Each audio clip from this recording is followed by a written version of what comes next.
Since it's Chronic Inflammation Awareness Month, I am shedding some light on some of your favorite condiments that could be messing with your health and what to use instead. The first category I'm going to use two things into one category. We have high fructose corn syrup and sugar that are in condiments, and this is why you should really learn how to read a food label.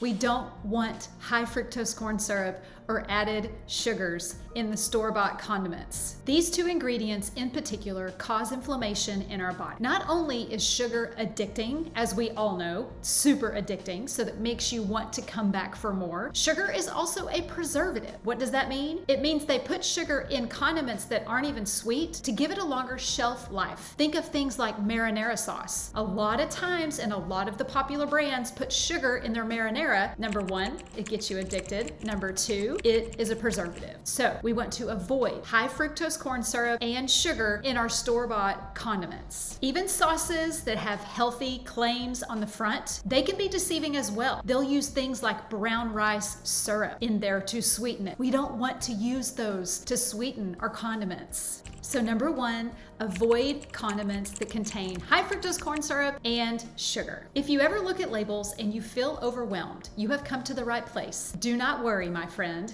This is one of the reasons that I created my online community called the Healthy Hub. It's a free space where you can go and get all kinds of tips and tricks, simple and practical, for your healthy eating and cooking journey. To join my free community, just click the link below in the description. Okay, moving on to condiment ingredients we really should be leery of. Number two is inflammatory refined oils. Think canola oil, soybean oil, vegetable oil. These should be avoided. Unfortunately, a lot of the popular condiments are using these because number one, they are very inexpensive to make. They're made in a factory, they go through a lot of steps to become an oil, and they cause a lot of inflammation in our body. So we really want to be leery of condiments that use these oils. Do yourself a favor, when this video is over, go to your pantry and see which condiments that you're currently using that have refined oils in them. You will be shocked. You want to use things like avocado oil and extra virgin olive oil. Number one,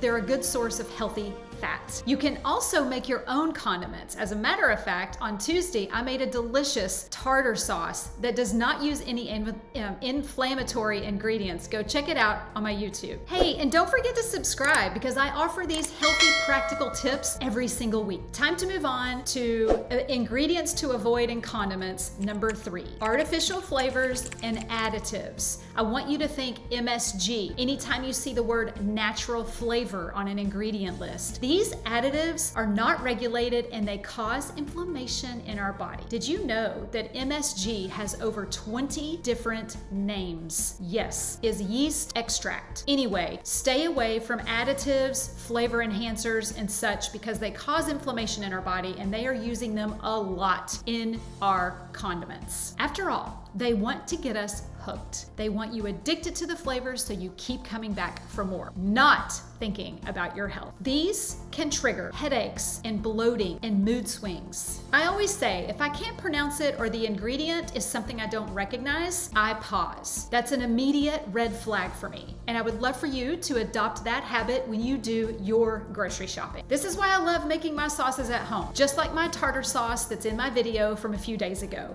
Make sure you go watch my fish taco recipe with tartar sauce. That's a wrap. Now you kind of know why I like to avoid a lot of the condiments at the grocery store. There are healthier option brands out there. You just need to do your homework. After all, it is your responsibility to make sure you own your health. Do your homework, do your diligence, and make your health a priority at the grocery store. And when you don't buy them at the grocery store, rely on me to help you make healthy condiments at home. If you liked this video and would like to learn more from me, be sure to join my online community called the Healthy Hub. Just click the link below in the description. I have to go, but I have one question for you before I do. What is on your fork? Bye for now.